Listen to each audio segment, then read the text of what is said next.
ज्योति बिंदु परमात्मा से है मेरी आत्मा, अब चल कर ले मिलन। परमानंद का अनुभव कर, ओ परमानंद का अनुभव कर, तू धन्य बना जीवन। ज्योति बिंदु परमात्मा से है मेरी। और आप रोज सवेरे ब्रह्म मुहूर्त के समय, ब्रह्म मुहूर्त का समय कौन सा है पता है आपको? सवेरे 2 बजे से लेके पौने 5 बजे तक का जो समय है, इसको ब्रह्म मुहूर्त का समय कहते हैं। 4 बजे भी उठ जाएंगे सूरज उगने से पहले, और 4 बजे उठ के आधा घंटा रोज अभ्यास करेंगे कि मैं, I am not a body, I am a soul situated in the center point of the forehead, भ्रुकुटी के मध्य में चमकती हुई एक सितारे जैसी मैं एक आत्मा हूं। ठीक है, तो जैसे शरीर का भोजन होता है वैसे आत्मा का भी भोजन होता है। शरीर का भोजन क्या है? कितने टाइम खाते हो? आत्मा का भोजन क्या है? योग। और दूसरा 2 भोजन है, एक तो याद मतलब योग, और दूसरा है ज्ञान, आध्यात्मिक ज्ञान। अभी आप कौन से साइंस का अभ्यास कर रहे हो? Arts, commerce? कौन से स्टूडेंट्स हो? आर्ट्स के स्टूडेंट। हिस्ट्री, कॉमर्स भी हो, अकाउंट्स, इकोनॉमिक्स। तो ये अभ्यास नहीं, ये ज्ञान नहीं, आध्यात्मिक ज्ञान। अध्यात्म का अर्थ क्या है? अध्यात्म का अर्थ क्या है? 2 शब्दों से बना है, अधि प्लस आत्मा। आत्मा के अंदर का जो ज्ञान है उसे कहते हैं अध्यात्म। तो आध्यात्मिक ज्ञान जो है, भगवत गीता में बोला है, नहीं ज्ञानेन सदृशम पवित्रम इह विद्यते। इस आध्यात्मिक ज्ञान के सिवाय इस संसार में कोई भी वस्तु पवित्र नहीं है। तो ये जो आध्यात्मिक ज्ञान और दूसरा योग या याद, ये आत्मा के 2 भोजन है। This is the food of the soul. जैसे मोटर गाड़ी है और मोटर गाड़ी का ड्राइवर है, दोनों का भोजन एक है या अलग अलग है? वैसे हम इस बात को भूल चुके हैं आज, आत्मा का भोजन अलग है और शरीर का भोजन अलग है। हमारा कंसंट्रेशन सिर्फ शरीर के भोजन की तरफ है। बढ़िया बढ़िया रसगुल्ला खाने को मिलेगा, गुलाब जामुन खाने को मिलेगा। मन जो है, मन के लिए कवियों ने बहुत सारी कविताएं की। मन को बोला है मन चंचल है, जैसे वायु है, वायु गतिमान होता है, वैसे वायु के समान गतिमान है, उसको रोकना मुश्किल है। और मन जो है, मन घोड़ा भी है, मन रूपी घोड़ा बोलते हैं, भागता रहता है, उसको कंट्रोल में लाना मुश्किल है। तो ये मन की एकाग्र शक्ति बढ़ाने के लिए, जिसको कहते हैं हम योग, याद, ये भोजन हम देते ही नहीं है। और दूसरा है आध्यात्मिक ज्ञान। सवेरे से लेकर रात तक मन में पॉजिटिव, सकारात्मक विचार ज्यादा चलते हैं या वेस्ट थॉट्स और नेगेटिव थॉट्स ज्यादा चलते हैं? नेगेटिव थॉट ज्यादा चलते हैं। तो सकारात्मक पॉजिटिव विचारों को लाने के लिए और नेगेटिव विचारों को भगाने के लिए आध्यात्मिक ज्ञान। रोज 1 घंटा स्पिरिचुअल क्लास, और वो स्पिरिचुअल क्लास या भगवत गीता की क्लास इंटरनेट पे, यूट्यूब पे भी आपको अलग अलग आध्यात्मिक ज्ञान के वीडियोस अवेलेबल है। ठीक है, तो रोज 1 घंटा हमें फीडिंग देनी चाहिए बुद्धि को आध्यात्मिक ज्ञान की, और दूसरा योग। ये दोनों चीजें करेंगे तो आपकी आत्मा पावरफुल होगी। कैसी पावरफुल होगी? ये रानी लक्ष्मीबाई जैसी, बुंदेले हर बोलो से हमने सुनी कहानी थी, तो उसके अंदर जो करेज था, उसके अंदर जो हिम्मत थी, धैर्य था, उसका कारण उसके अंदर आध्यात्मिक ज्ञान की ताकत थी और योग की भी ताकत थी। जितने भी बड़े बड़े महाराजाए, राजाए, छत्रपति शिवाजी महाराज, पृथ्वीराज चौहान, अगर आप इनके जीवन को अच्छे से, उनकी बायोग्राफी को स्टडी करेंगे तो इनके जीवन में बचपन से ही इनके माता ने, जिजाबाई ने आध्यात्मिक ज्ञान डाला था। और पृथ्वीराज चौहान की माता कौन? महाराणा प्रताप जी की माता जी कौन? क्या रानी का नाम क्या था? महाराणा प्रताप की माता का जयवंताबाई। क्या? 3 रानियां थी ना। उनके जो पिताजी थे महाराणा प्रताप के नाम क्या है उनका?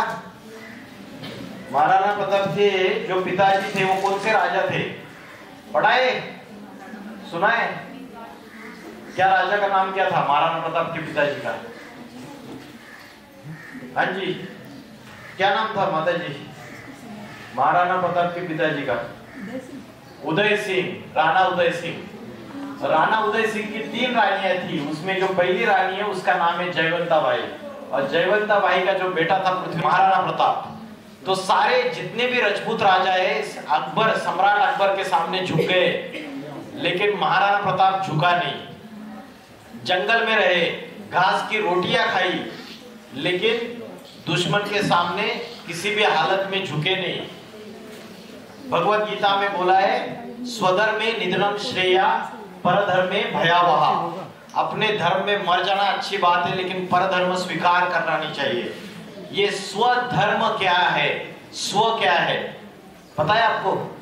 स्वधर्म मतलब ये नहीं कि मैं हिंदू, मैं मुस्लिम, मैं क्रिश्चियन, मैं बौद्धि। स्व माना आत्मा। हम स्व मतलब क्या समझते हैं? ये शरीर को स्व समझते हैं। Who am I? मैं कौन हूं? ये क्वेश्चन मैंने आपको पूछा कि आप कौन है, या आपने अपने आप को पूछा, तो आपका जवाब क्या आएगा? कौन हो आप? कौन हो? हाँ जी, स्टूडेंट। मैं लड़का हूँ, लड़की हूँ, मैं इंजीनियर हूँ, मैं हिंदू हूँ, मैं मुस्लिम हूँ, मैं वकील हूँ, मैं डॉक्टर हूँ, मैं पंजाबी हूँ, मैं सिंधी हूँ, मैं गुजराती हूँ, मैं मराठी हूँ। अलग अलग जवाब आएंगे। मैं बंगाली हूँ, मैं उड़िया हूँ, मैं बिहारी हूँ। कोई बोलेगा मैं भारतीय हूँ, इंडियन हूँ, कोई बोलेगा मैं अमेरिकन हूँ। तो हम जो आज अपनी आइडेंटिटी बता रहे, ये अपने क्वालिफिकेशन के आधार पे, अपने जाति, अपने धर्म, अपने जेंडर के आधार पे बता रहे। ये हमारी असली आइडेंटिटी नहीं है। हमारी असली आइडेंटिटी क्या है? Who am I? मैं कौन हूं? मैं कौन हूं? Who am I? मैं बॉडी हूं।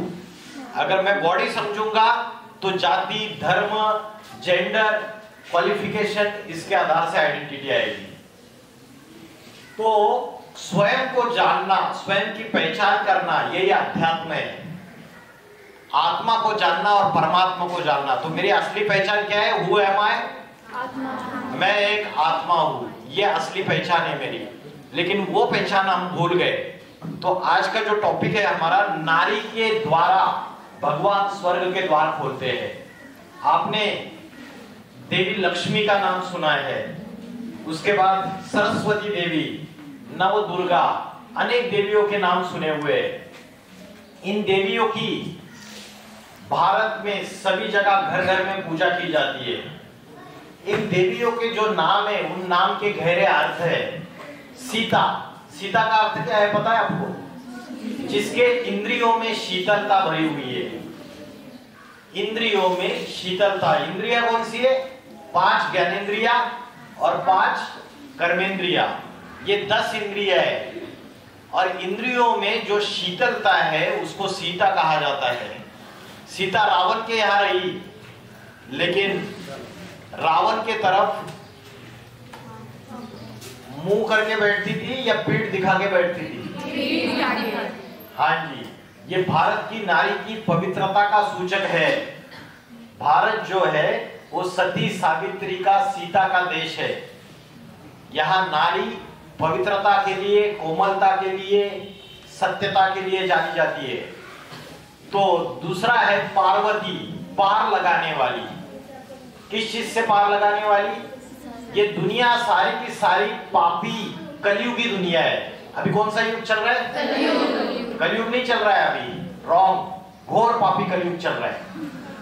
तो ये जो पापी कलयुगी दुनिया है, इस पापी कलयुगी दुनिया को पार लगाकर पावन सतयुगी दुनिया, कलयुग के बाद सतयुग आता है।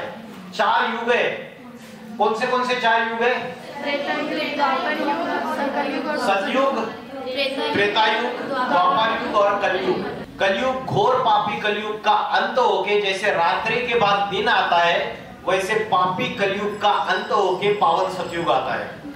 ये सृष्टि का चक्र घूमता रहता है।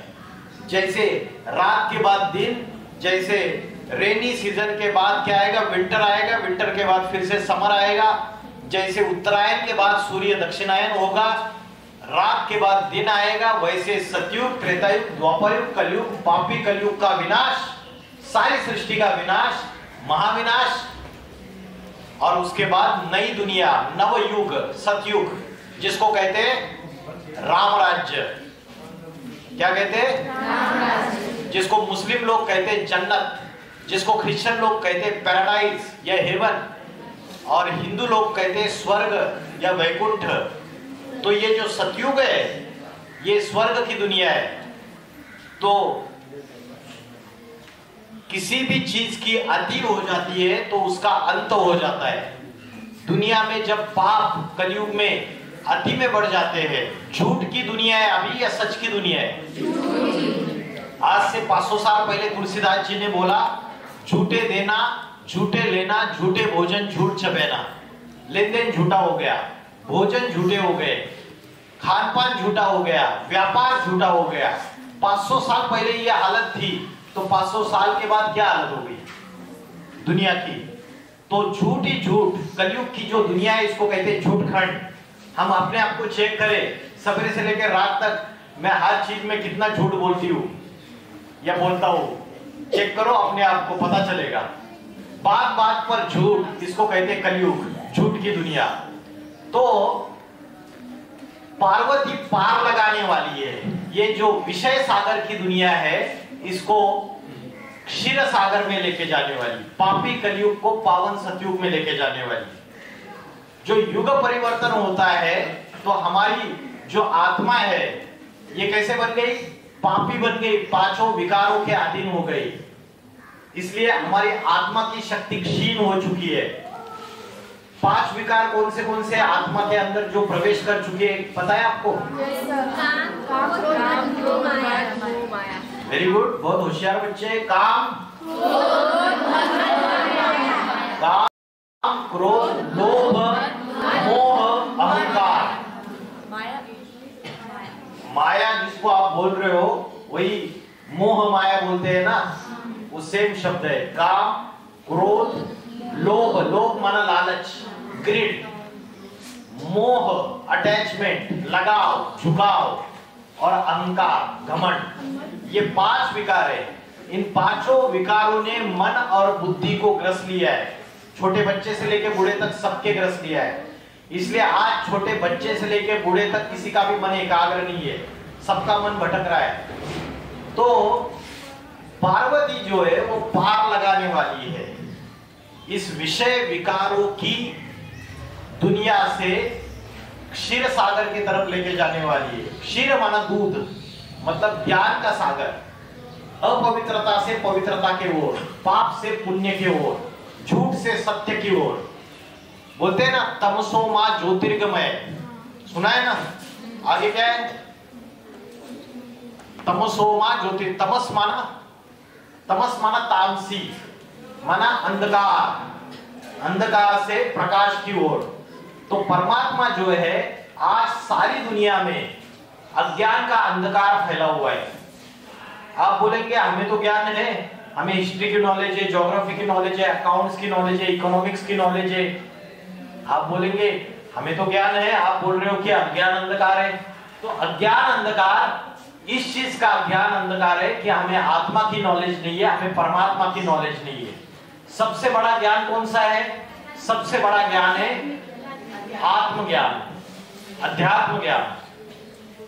तो पार्वती पार लगाने वाली, उसके बाद लक्ष्मी लक्ष्य साधने वाली, जिसका लक्ष्य है देवी जैसा, उसके लक्षण भी देवी जैसे आएंगे। उसके बाद जगदम्बा, विश्व धर्मों की अम्बा। आज दुनिया में कितने धर्म फैले हुए? 10 धर्म फैले हुए, हिंदू, मुस्लिम, क्रिश्चियन, बौद्धि, आर्य समाजी, सिख, सन्यासी, अलग अलग धर्म फैले हुए, नास्तिक। ये सभी धर्म जो है किसी एक धर्म से निकले हुए, ये सभी धर्म किसी एक धारणा से, धर्म से निकले हुए, वो है सनातन। उस एक वो बीज है और उसका तना निकला, फिर उसकी टहनियां निकली, अलग अलग धर्म, शाखाएं निकली, पत्ते निकले, उनके फॉलोअर्स। तो विश्व धर्मों की अम्बा जगदम्बा, मतलब ये सारे धर्मों को उनकी माता। मुस्लिम लोग सृष्टि के प्रथम पुरुष और प्रथम स्त्री को किस नाम से पुकारते हैं? मुस्लिम लोग सृष्टि के प्रथम पुरुष और प्रथम स्त्री को किस नाम से पुकारते हैं? आदम और हव्वा। क्या बोलते हैं? और क्रिश्चियन लोग एडम और ईव। और हिंदू लोग आदिदेव, आदिदेवी, शंकर और पार्वती। और जैन लोग आदिनाथ, आदिनाथिनी। तो सबने नाम अलग अलग दे दिया, लेकिन ये सृष्टि के प्रथम पुरुष और प्रथम स्त्री एक ही है। जैसे उत्तर भारत में गेहूं बोलते हैं, गेहूं की रोटी बनती है ना, और कन्नड़ में गेहूं को अलग शब्द बोलते हैं, तेलुगु में अलग बोलते हैं, मराठी में गहू बोलते हैं, और बंगाली में क्या बोलते हैं? गो। तो गेहूं अलग है क्या? नाम अलग अलग दे दिए। वैसे ये सृष्टि का जो प्रथम पुरुष है, कलयुग का विनाश और नई दुनिया की शुरुआत सतयुग की। तो जब नई दुनिया शुरू होगी तो एक पहला कपल रहेगा, first man and first woman of the world. ये कपल रहेगा जिंदा, सारी सृष्टि का विनाश हो जाएगा और उनके द्वारा नई सृष्टि चालू हो जाएगी। वो जो प्रथम पुरुष और प्रथम स्त्री है, आदिदेव, आदिदेवी, आदम, हव्वा, एडम, ईव, आदिनाथ, आदिनाथिनी। तो उसमें जो आदिनाथिनी है, हव्वा है, ईव है, वही जगदम्बा है। वो सृष्टि की आदि देवी है, प्रथम स्त्री है, जिसके द्वारा ये सारी सृष्टि संचालित हुई। तो ये जितने भी देवियों के नाम दिए, ये काम के आधार पे दिए। उन्होंने ऐसे चरित्र किए जिसके आधार पे उनका नाम पड़ा है। ऐसा नहीं कि आकाश में कहीं जगदम्बा बैठी हुई है, आकाश में कहीं पार्वती बैठी हुई है, सरस्वती माता बैठी हुई है। इसी धरती पे स्वर्ग भी है और इसी धरती पे नरक भी है। सतयुग और त्रेतायुग जहां सुख, शांति और पवित्रता का राज्य है, वो स्वर्ग की दुनिया है। और द्वापर युग और कलयुग जहां दुख, अशांति, 5 विकार, काम, क्रोध, लोभ, मोह, अहंकार, देहाभिमान, बॉडी कॉन्शियसनेस का राज्य है, वो नरक की दुनिया है। तो जगदम्बा जो है वो सृष्टि की फर्स्ट वुमन है, जिसके द्वारा सारे धर्म निकले। जैसे एक माँ होती है, माँ को अलग अलग अनेक बच्चे पैदा हो गए, समझो 10 बच्चे पैदा हो गए, तो 10 बच्चे पैदा हो गए तो वो 10 बच्चों की माँ है। एक बच्चा है यूरोप, क्रिश्चियंस, एक बच्चा है मुस्लिम्स, अफ्रीकन्स, अनेक बच्चे हैं ना, रशिया में नास्तिक है। तो अलग अलग उसके ये पृथ्वी माता है, धरती माता, और उसके ये 10 धर्म और ये अनेक खंडों में ये पृथ्वी माता विभाजित हो गई। इन सब की जो शुरुआत करने वाली माता है वो जगदम्बा है। तो नारी की जो शक्ति है, दुर्गा का अर्थ क्या है पता है आपको? दुर्गा, दुर्गा का अर्थ है दुर्गुणों का हरण करने वाली, दुर्गुणों का विनाश करने वाली। माँ दुर्गा के पैर के नीचे किसको कुचला था? महिषासुर। महिषा का अर्थ पता है? उसको सिंह दिखाया क्या? है? नहीं है, सिंह नहीं है, उसको है ना, सिंह है, देखे नहीं अच्छे से। तो वो महिषासुर मतलब भैंसासुर है। जैसे बोलती है ना तेरी बुद्धि भैंस बुद्धि हो गई। तो आज मनुष्य की बुद्धि जो है भैंस बुद्धि हो गई। भैंस की अकल चलती है क्या? उसको तो कीचड़ में रहना पसंद आता है, अच्छा लगता है, कीचड़ में पड़ी रहेगी। तो वैसे मनुष्य विषय विकारों के कीचड़ में फंसा हुआ है। और दुर्गा जो है दुर्गुणों का नाश करने वाली, उस महिषासुर का नाश करने वाली, मतलब हमारे अंदर जो 5 विषय विकार है, काम, क्रोध, लोभ, मोह, अहंकार, इनका नाश करने वाली, इनको कुचलने वाली। हम तो बड़े 9 दिन नवरात्र मनाते हैं, जागरण करते हैं। वो जागरण किस चीज का जागरण है हमें पता ही नहीं है। अपने विषय विकारों का नाश करने की बात है दुर्गा का। दुर्गा दुर्गुणों को नाश करने वाली। और वो जो जागरण है वो अज्ञान निद्रा से जागृत होने की बात है, आत्मा का ध्यान करने की बात है। समझ में आ रहा है? दैवी गुण, डिवाइन क्वालिटीज धारण करने की बात है। आज हमारे अंदर डेमोनिक ट्रेट्स, राक्षसी गुण ज्यादा है या दैवी गुण ज्यादा है? हमारे अंदर ही राम और रावण की युद्ध चलती रहती है। रावण बोलता है अरे वो गलत काम कर, वो गलत चीज कर, बहुत मजा आएगा। और राम जो दैवी गुणों वाला है वो मना कर देता है। और इन दोनों के बैटल में कौन जीतता है? रावण ही जीतता रहता है बार बार। और उसकी वजह से हम टेंशन, डिप्रेशन, स्ट्रेस, चिंता, अनेक चीजों के, ये मनोविकारों के शिकार हो जाते हैं, जिससे हमारी मनोशक्ति कमजोर हो जाती है ना? होता है ना ऐसे, रात को नींद नहीं आती है, फिर चिंताओं से, स्ट्रेस से, अलग अलग बातों से बुद्धि भ्रमित होती रहती है, सताती रहती है। तो उसका मूल कारण है कि ये रावण विजयी हो रहा है। और इस रावण को अगर जलाना है और सच्चा दशहरा मनाना है तो हमें 2 भोजन लेने चाहिए। कौन से? योग और आध्यात्मिक ज्ञान। ये 2 भोजन लेंगे तो सच्चा रावण का अंत हो जाएगा। सच्चा दशहरा मनाएंगे।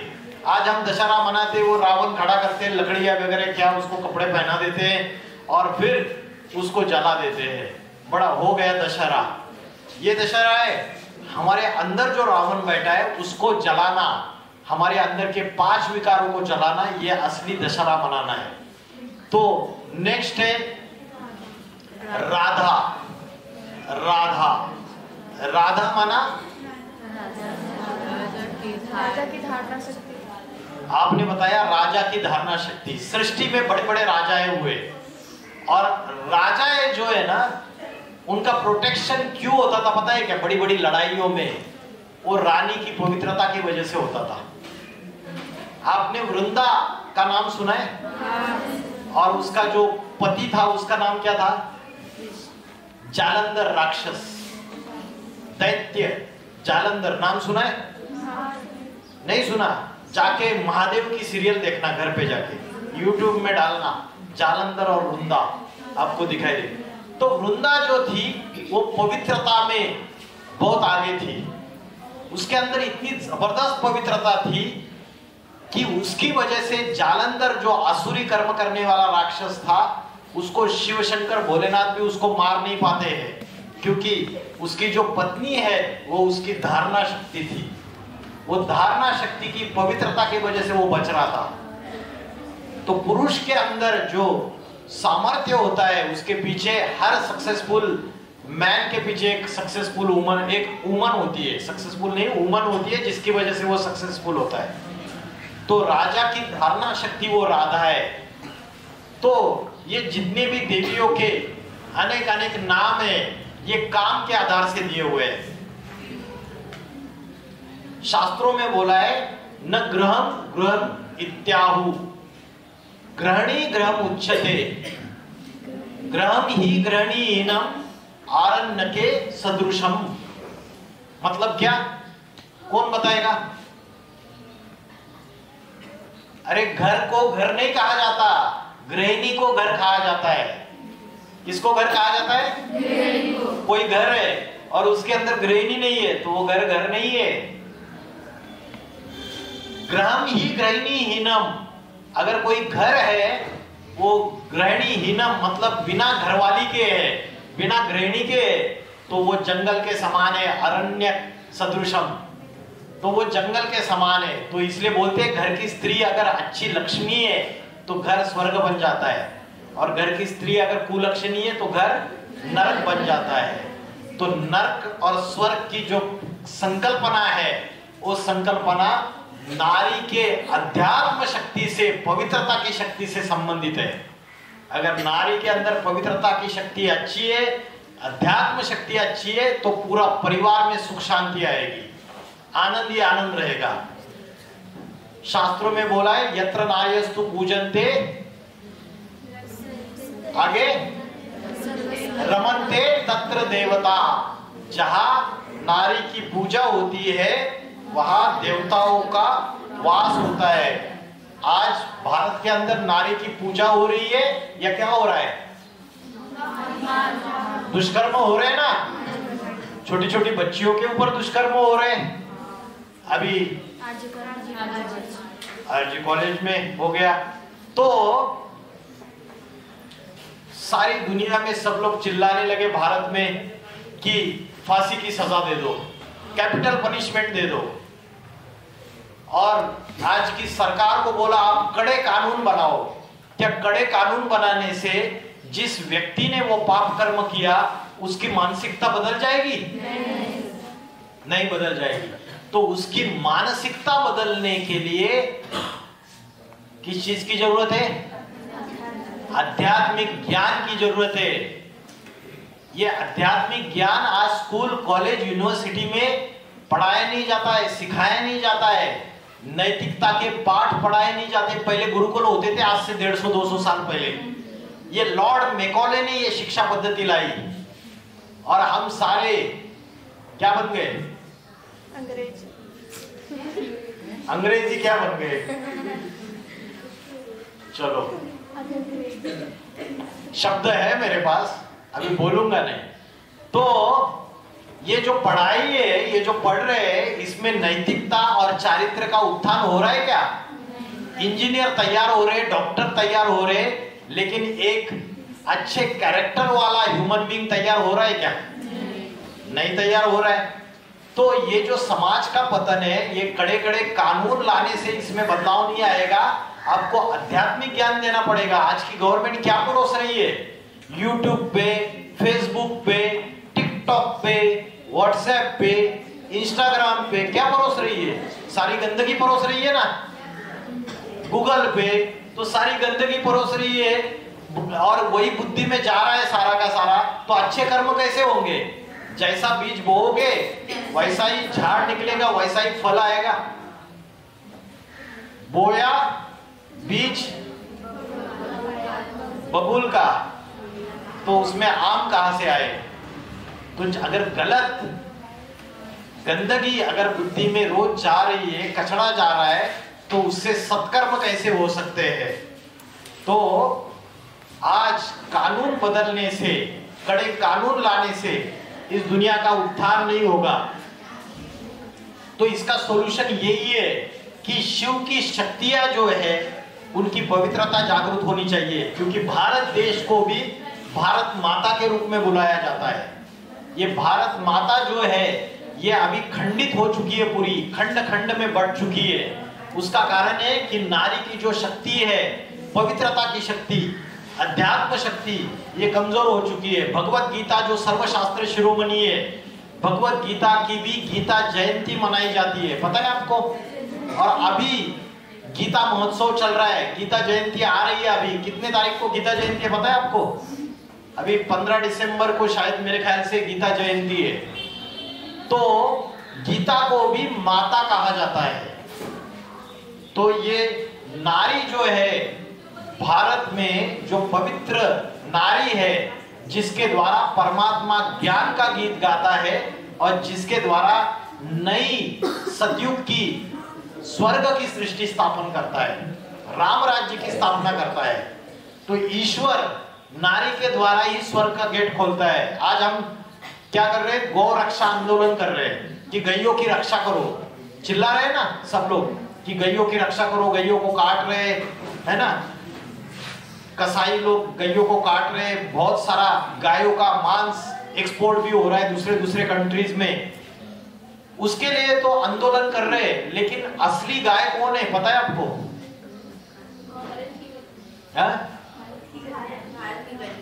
Very good answer. भारत की कन्या है ये असली गाय, वो तो जानवर गाय है, लेकिन भारत की कन्या माता है ये असली गाय है।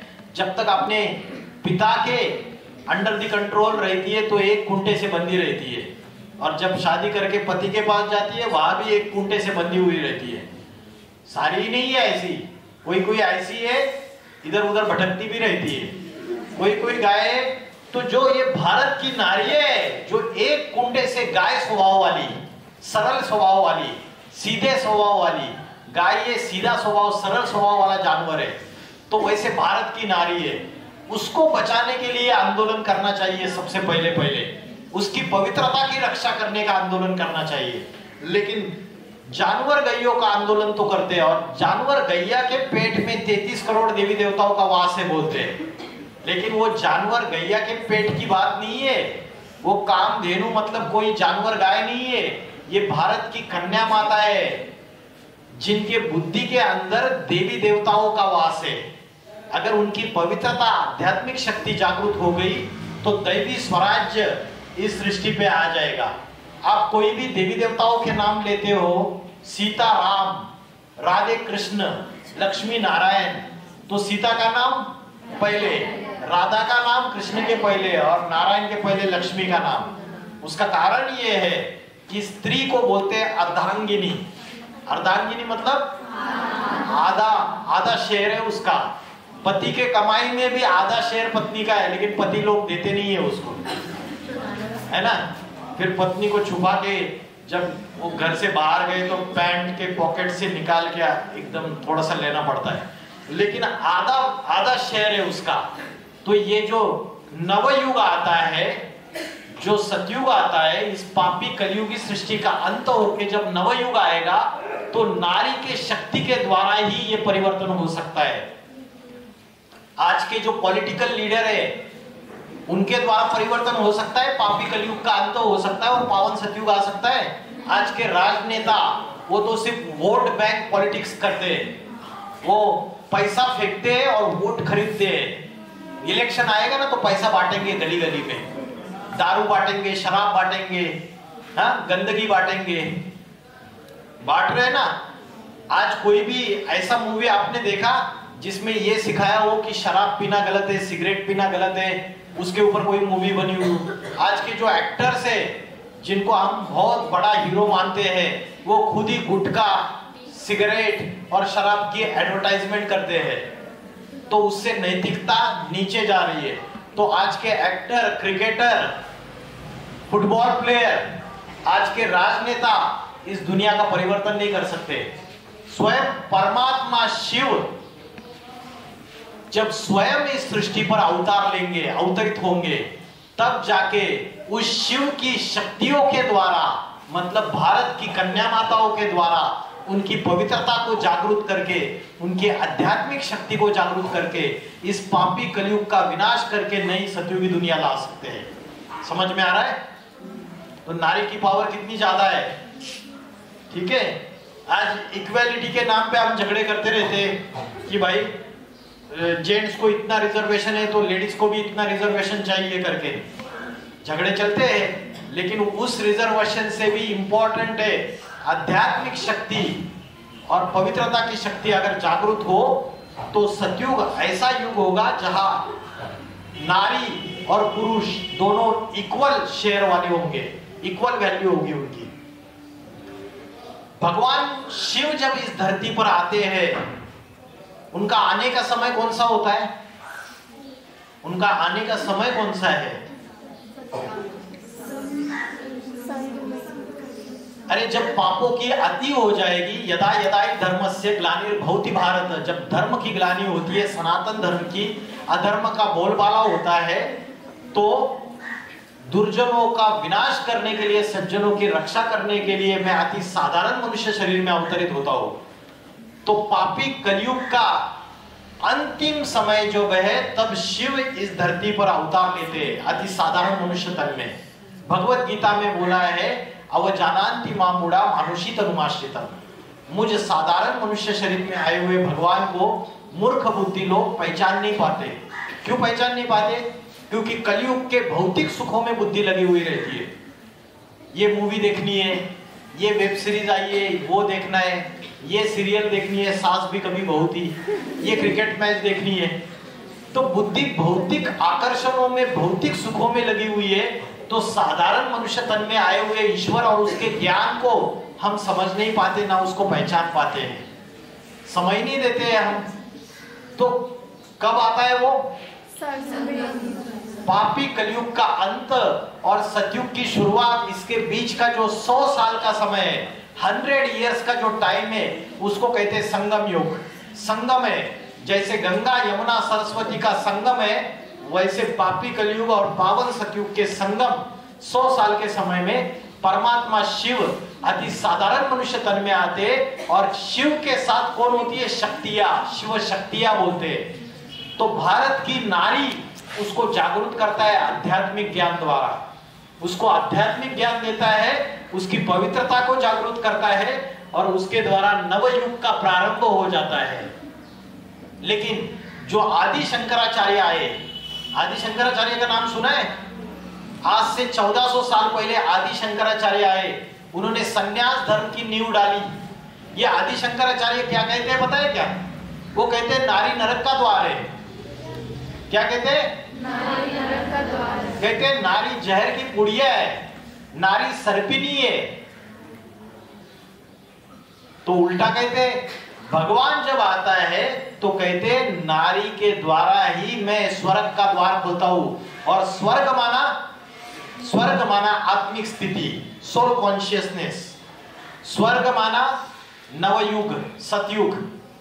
जो नवयुग शुरू होगा, जहां सुख, शांति, पवित्रता, आनंद, प्रेम, सत्य प्रेम का पूरी तरीके से चारों तरफ राज्य होगा, वो सतयुग की दुनिया है, वो स्वर्ग की दुनिया है। और शंकराचार्य उल्टी बात कहते हैं कि नारी नरक का द्वार है। ये तो पुरुष की खुद की कमजोरी है, वो कमजोरी छुपाता है और खुद जाके बीवी बाल बच्चों को छोड़ के संन्यास ले लेता है। अपनी कमजोरी को छुपाना और उसका आरोप किसके ऊपर डाल देना? नारी के ऊपर। जबकि नारी नरक का द्वार नहीं है, नारी के पवित्रता से ही इस दुनिया में स्वर्ग स्थापन हो सकता है।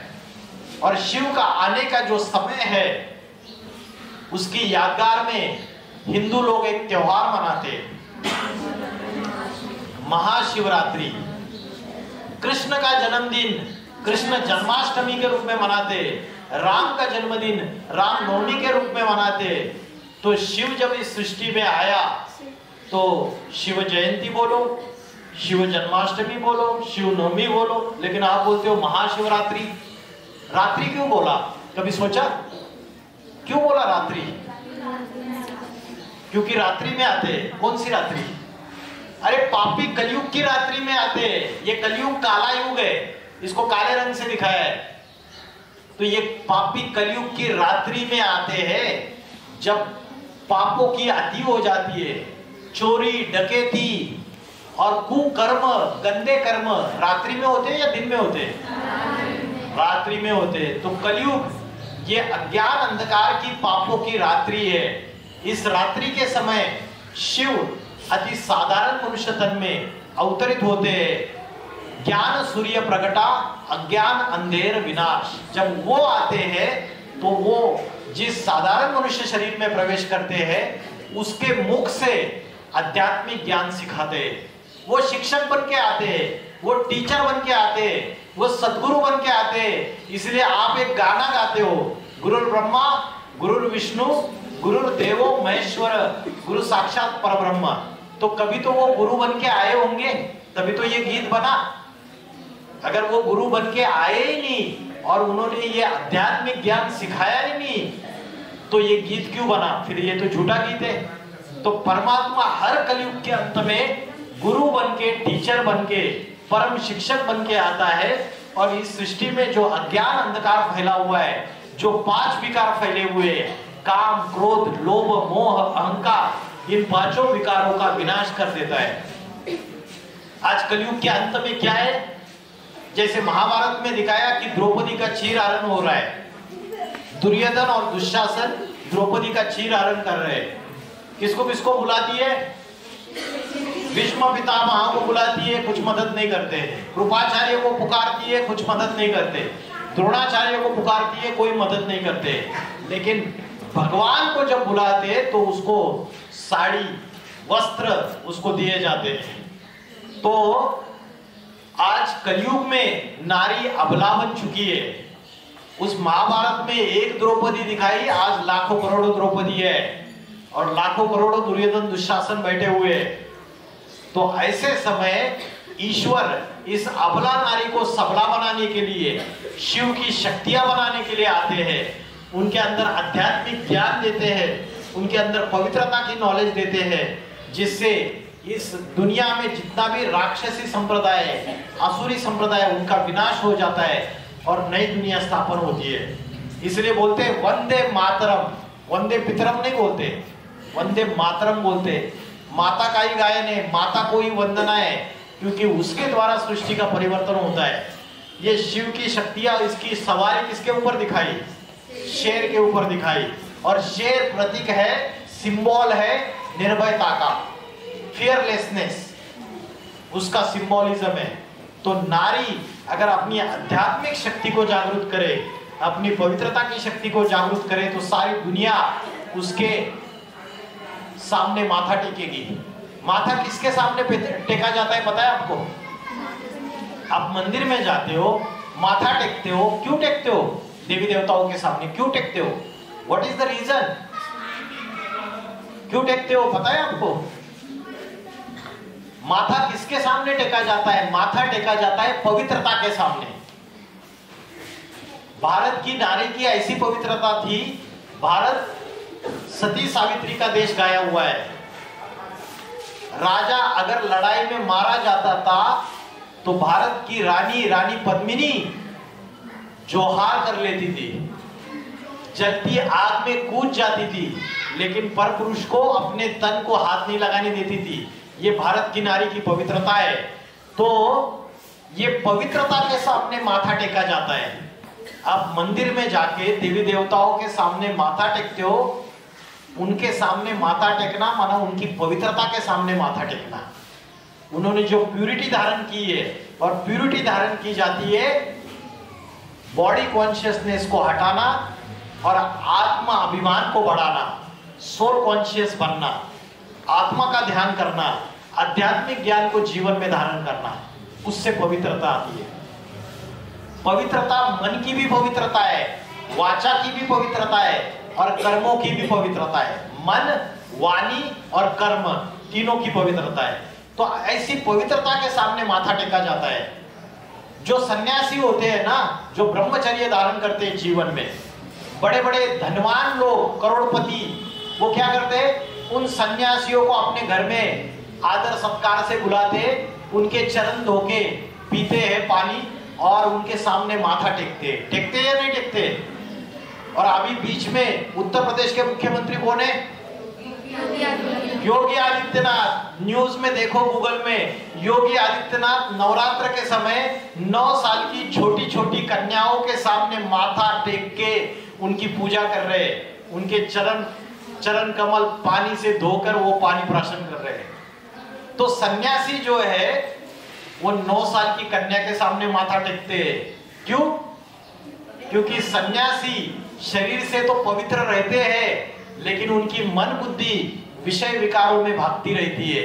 लेकिन 9 साल की कन्या जो है वो शरीर से भी पवित्र है और मन से भी पवित्र है। समझ में आ रहा है? तो माथा किसके सामने टेका जाता है? पवित्रता के सामने माथा टेका जाता है। गंगा को क्या बोलते हैं? गंगा मैया, गंगा मैया बोलते हैं। और जो गंगा जी है, गंगा मैया है, बोलते हैं गंगा में नहाने से आपके पाप धुल जाएंगे। ये पानी की गंगा नहीं है, ये ज्ञान गंगा है। कौन सी गंगा है? हम क्या कर रहे हैं? हजारों साल से पानी की गंगा में नहा रहे हैं। क्या किसी के पाप धुल गए? सारे भारतवासी पावन बन गए या और ही पापी बनते जा रहे? और ही पापी बनते जा रहे। तो शंकर के जटा से जो गंगा निकली, वो गंगा पानी की गंगा नहीं है, वो गंगा ज्ञान गंगा है। उस ज्ञान गंगा को जिसने अपने बुद्धि में धारण किया, वो सारे के सारे स्वर्ग में चले गए। स्वर्ग माना नई दुनिया, पवित्रता, शांति, सुख, आनंद, प्रेम वाले राज्य में चले गए। बाकी सारे के सारे नरक की दुनिया में रह गए। तो नारी की दुर्गति कैसे होती है और उससे क्या होता है? भगवत गीता में पहले अध्याय के 41वें श्लोक में बोला है, अधर्मा विभवात कृष्णा प्रदुष्यन्ति कुलस्त्रिया स्त्रीसु दुष्टासु वार्ष्णेय जायते वर्ण संकरा। अधर्म के फैलने से कुल की स्त्रियां प्रदूषित हो जाती है और कुल की स्त्रियां प्रदूषित होने से वर्ण संकर बच्चे पैदा हो जाते हैं, संतानें पैदा हो जाती है। तो आज क्या हो रहा है? आज कुल की स्त्रियां प्रदूषित हो रही है। आज दुनिया में नारी के ऊपर का अत्याचार, बलात्कार, सारी बातें बढ़ती चली जा रही है। अधर्म फैल रहा है और उसकी वजह से कुल की स्त्रियां प्रदूषित होने से, उसकी वजह से जो संतानें पैदा हो रही है वो वर्ण संकर। वर्ण संकर माना मिक्सचरिटी वाले। जैसे कोई बीज होता है, संकरित बीज, वैसे आज जो संतानें पैदा हो रही है वो माता के पेट से वो दुखदाई संतानें पैदा हो रही है या सुखदाई संतानें पैदा हो रही है। आज के जो बच्चे पैदा होते हैं वो माता पिता को बहुत सुख देते हैं या दुखी दुख देते हैं। जैसे बिच्छुनी होती है ना, बिच्छुनी को बच्चा पैदा होता है, पेट फाड़ के तो बिच्छुनी मर जाती है और बच्चा पैदा होता है। वैसे आजकल माताओं को वो ऑपरेशन, सिजेरियन ऑपरेशन किया है, उसके बाद बच्चा पैदा होता है।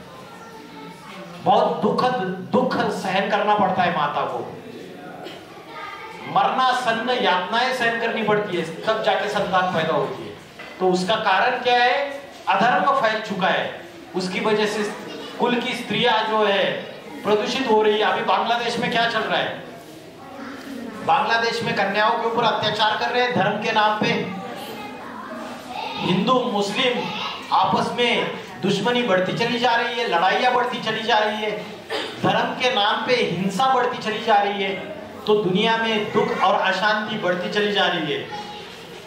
तो देवी को आपने देखा रहेगा 8 भुजाएं दिखाई और 8 शस्त्र दिखाए। ये जो 8 शस्त्र है ये आत्मा की अष्ट शक्ति है। ये जो 8 शस्त्र और 8 भुजाएं दिखाई, ये आत्मा की अष्ट शक्ति है। आत्मा की अष्ट शक्तियां कौन सी है? आप है ना, यहां से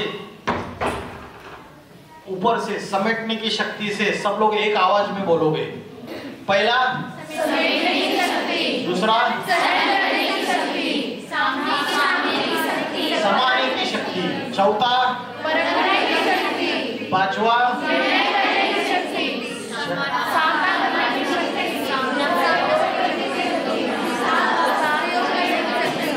तो ये जो आत्मा की अष्ट शक्ति है ये हमारी कमजोर होती जा रही है पूरी तरीके से। निर्णय करने की शक्ति हमारी कमजोर हो गई है, डिसीजन मेकिंग पावर। हमारी समाने की शक्ति, दूसरों के दुर्गुणों को, दूसरों के अवगुणों को समाने की शक्ति कमजोर हो गई है। सागर, समुद्र जो होता है वो नदी नाले सबका किचड़ा अपने अंदर समा लेता है। और सहन करने की शक्ति, ये बच्चा पेड़ को पत्थर मार रहा है और पेड़ उसके बदले में उसको आम दे रहा है। हमको कोई एक गाली देता है तो हम उसको 10 गालियां देते हैं। हमको कोई एक थप्पड़ मारता है तो हम उसको 10 थप्पड़ मार देते हैं। तो सहन करने की शक्ति कमजोर हो चुकी, निर्णय करने की शक्ति, परखने की शक्ति, कौन अच्छा व्यक्ति है, कौन गलत व्यक्ति है, कौन देवता है, कौन राक्षस है, इस कलयुगी दुनिया में परख नहीं पाते हैं हम। सीता ने रावण को परख पाई। रावण तो साधु का वेश धारण करके आ गया और सीता को लगा बड़ा साधु पुरुष है। जैसे ही वो उसके सामने आई भिक्षा देने के लिए, वैसे ही उसने पकड़ लिया, उसको किडनैप कर लिया। तो परखने की शक्ति कमजोर हो चुकी और सीता की बुद्धि कहां फंस गई थी? वो स्वर्ण मृग जो गोल्डन हिरन था उसमें बुद्धि। और ये गोल्डन हिरन कोई दूसरा कोई नहीं है, ये दुनिया के जो भौतिक आकर्षण है ना, अच्छे अच्छे बढ़िया बढ़िया जो चेहरे दिखते हैं सुंदर सुंदर, वो आकर्षण है। उसके बाद अच्छी अच्छी मूवीज देखनी है, बढ़िया बढ़िया फैशनेबल कपड़े पहनने हैं, ब्यूटी पार्लर में जाके अच्छा अच्छा मेकअप करना है, ये सारे भौतिक आकर्षण है या नहीं है? तो उस स्वर्ण मृग में उस सीता की बुद्धि चली गई। और जो लक्ष्मण रेखा खींची थी वो कौन सी रेखा थी? वो मर्यादा की रेखा थी। इस मर्यादा को क्रॉस नहीं करना है। मर्यादा को क्रॉस कर गई और मर्यादा को क्रॉस कर गई, परखने की शक्ति, बुद्धि भ्रमित हो गई और जो साधु के वेश में जो राक्षस था उसको पहचान नहीं पाई और उसके अधीन हो गई। तो आत्मा की जो अष्ट शक्ति है ये कमजोर होती जा रही है। जीवन में छोटी छोटी समस्याओं का हम सामना नहीं कर पाते, पूरी तरीके से दुखी हो जाते, डिप्रेशन में चले जाते, यहां तक कि आत्महत्या कर लेते हैं। तो ये आत्मा की अष्ट शक्ति है। सहयोग से बड़ा से बड़ा पहाड़ भी उठाया जा सकता है। आज परिवार के अंदर सहयोग शक्ति है क्या?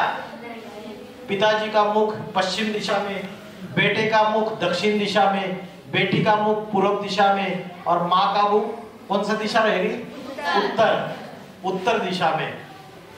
पिताजी को देखना है क्या? WWF रेसलिंग चैनल देखना है।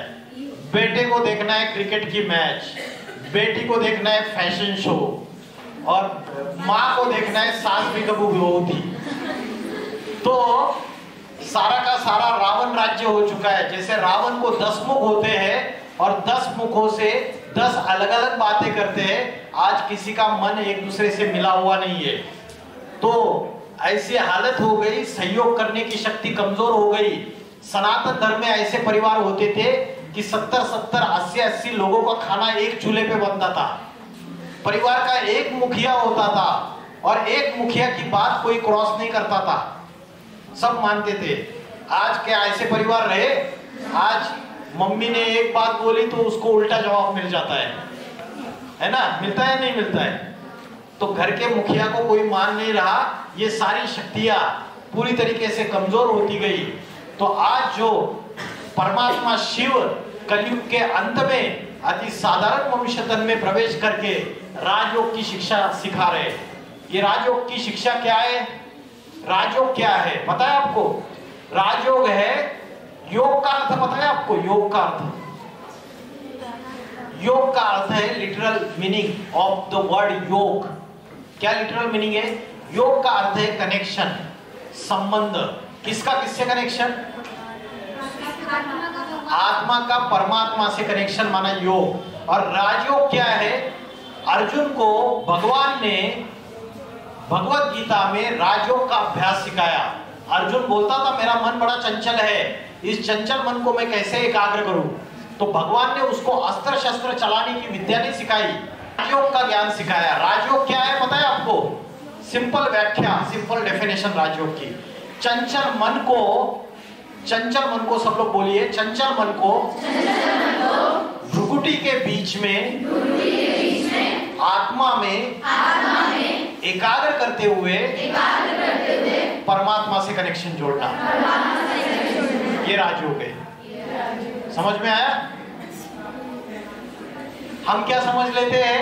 योगासन और प्राणायाम रामदेव बाबा पेट हिला के दिखाते, वो राजयोग समझते हैं। और पूरे वर्ल्ड में इंटरनेशनल योग दिवस मनाया जा रहा है, योगा डे। वो राजयोग नहीं है, दुनिया को बेवकूफ बनाया जा रहा है। भगवत गीता में जो प्राचीन राजयोग सिखाया, चंचल मन को भ्रुकुटी के बीच में आत्मा में एकाग्र करते हुए परमात्मा से कनेक्शन जोड़ना। सवेरे 4 बजे ब्रह्म मुहूर्त में उठ के आधा घंटा 180 दिन लगातार 6 महीने अभ्यास करके देखिए।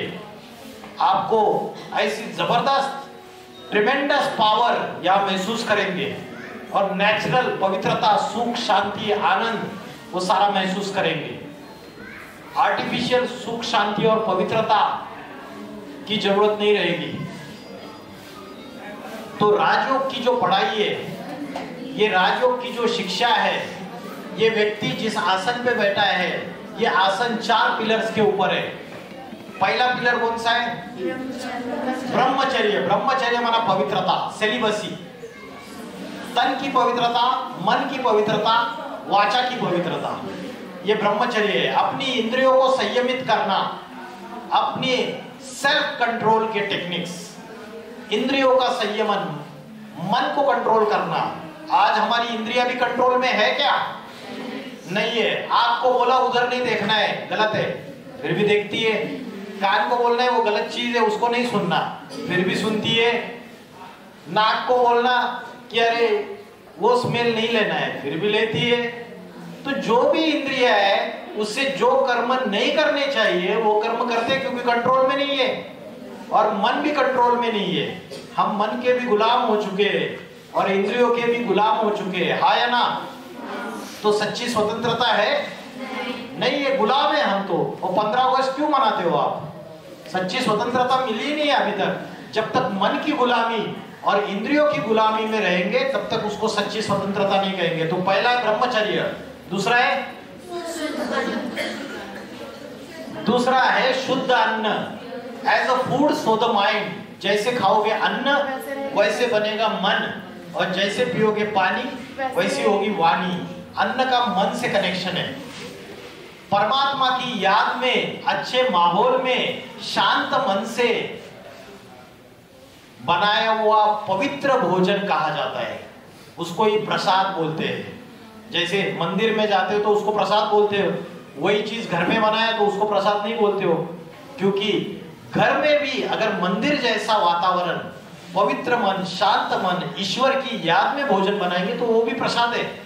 समझ में आ रहा है? तो जैसे खाओगे अन्न वैसे बनेगा मन, और जैसे पियोगे पानी वैसे होगी वाणी। अन्न का मन से कनेक्शन है, उससे आध्यात्मिक उन्नति होगी। तो राजयोग की शिक्षा में अगर आपको स्पिरिचुअल एनर्जी बढ़ानी है, आत्मा की शक्ति बढ़ानी है, तो शुद्ध अन्न खाना पड़ेगा। ये रेडियो पे, ठेलों पे जो खाना मिलता है, रेस्टोरेंट, होटल में, 5 स्टार होटल में, वो खाना नहीं खाना चाहिए। अपने घर में अपने खुद के हाथ से बनाया हुआ, अपनी माँ के हाथ से बनाया हुआ, भगवान की याद में पवित्र भोजन बनाया हुआ खाना चाहिए। समझ में आ रहा है? तीसरा क्या है? तीसरा पिलर क्या है? दैवी गुण, डिवाइन क्वालिटीज। गीता का 16वां अध्याय अगर आप स्टडी करेंगे तो दैवी गुण क्या है और राक्षसी गुण क्या है, आप अपने आप की चेकिंग कर सकते हैं। मेरे अंदर कौन सी डिवाइन क्वालिटीज है और मेरे अंदर कौन से राक्षसी गुण है। चौथा है सत्संग, माना स्पिरिचुअल एजुकेशन, ट्रू कंपनी, सत्यम शिवम सुंदरम बोला है। तो मैंने आपको एक मैसेज दिया, ये एक तो राजयोग का अभ्यास बताया, आत्मा कहाँ रहती है, भ्रुकुटी के बीच में बताया मैंने। आत्मा कैसे दिखती है? जैसे आकाश में स्टार चमकता है वैसे आत्मा दिखती है। फिर शरीर का भोजन बताया, और आत्मा का भोजन क्या बताया? योग और आध्यात्मिक ज्ञान, यह आत्मा का भोजन बताया। राजयोग की व्याख्या बताई मैंने, हु एम आई, उसका सॉल्यूशन दिया मैंने। आप शरीर नहीं हो, आप आत्मा हो। यह हड्डी मांस का पुतला नहीं है, आप एक आत्मा हो जो अजर अमर अविनाशी है। आत्मा कभी मरती नहीं है, शरीर मरता है। और आत्मा भ्रुकुटी के बीच में यहाँ पे स्थित है। आंखें खुली रख के आत्मा का ध्यान करके परमात्मा से कनेक्शन जोड़ने का अभ्यास करना है। और कौन से समय परमात्मा इस सृष्टि पर अवतार लेते हैं? कलयुग का अंतिम समय, जिसको कहते हैं संगम युग। आत्मा के 3 शत्रु है, काम, क्रोध, लोभ, लस्ट, एंगर और ग्रीड। ये आत्मा के 3 शत्रु है। और परमात्मा का जब अवतरण होता है तो परमात्मा ब्रह्मा द्वारा स्थापना नई दुनिया की, शंकर द्वारा पुरानी कलयुगी दुनिया का विनाश, और जो नई दुनिया आने वाली है उसकी पालना विष्णु द्वारा। ये कार्य स्वयं करते हैं। अभी सारी दुनिया विनाश के कगार पे खड़ी है। ये कलयुग का लास्ट समय चल रहा है। इस बात का प्रूफ मैं आपको दे सकता हूं। आप में से कितने मानते हैं कि कलयुग खत्म होने वाला है? हाथ ऊपर रखिए। इसका प्रूफ प्रमाण मैं बता दूं आपको।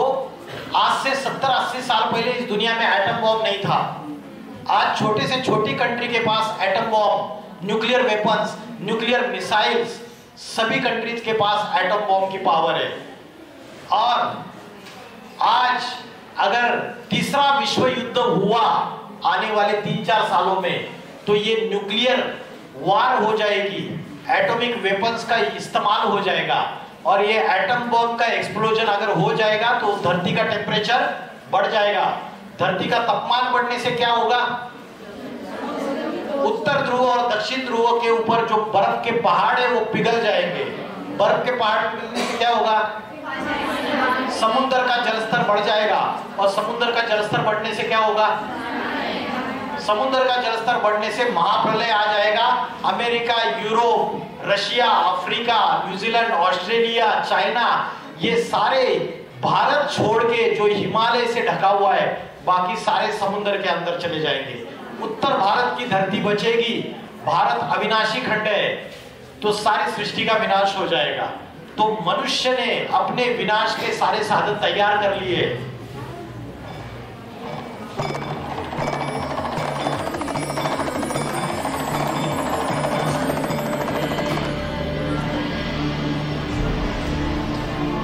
प्राकृतिक आपदाएं आएगी, भूकंप, ज्वालामुखी, सुनामी,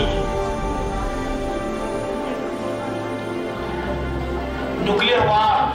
और धर्म के नाम पे झगड़े बढ़ते चले जा रहे हैं। हिंदू मुस्लिम आपस में दुश्मनी बढ़ती चली जा रही है। अभी ट्रेलर चल रही है, बड़ी मूवी रिलीज होने वाली है। जैसे 1947 में भारत पाकिस्तान का बंटवारा हुआ था, तब खून की नदियां बही थी, ट्रेनें की ट्रेनें काट दी गई थी। अभी फिर से हिंदू मुस्लिम सिविल वार के तरफ ये सारी दुनिया खड़ी हुई है, भारत खासकर।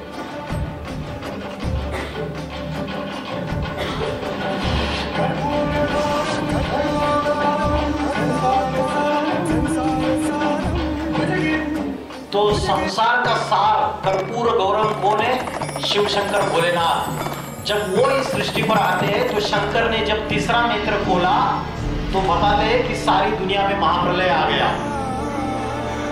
मुस्लिम लोग बोलते हैं कयामत के समय खुदा के बंदे बहुत मौज में रहते हैं, है ना।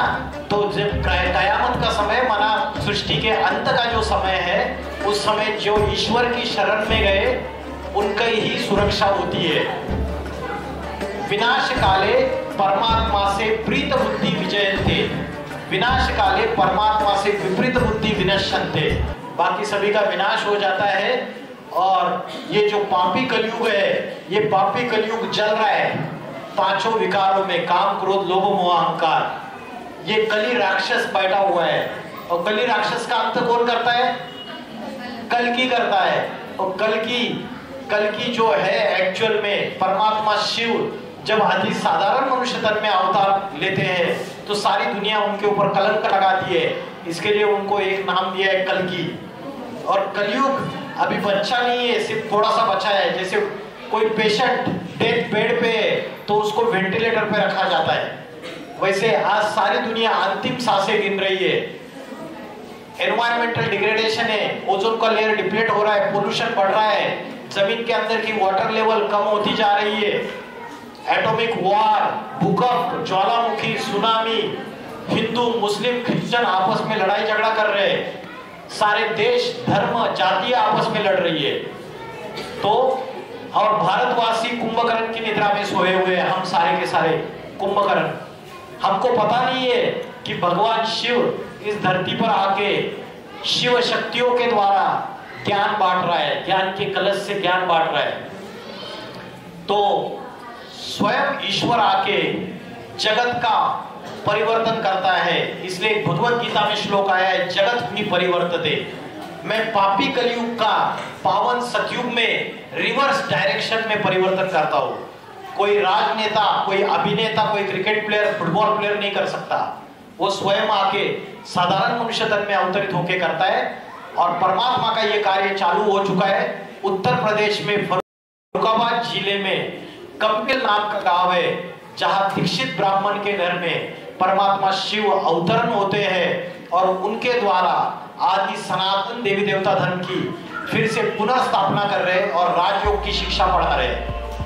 इतना बोलकर मैं रुकता हूं। ओम नमः शिवाय।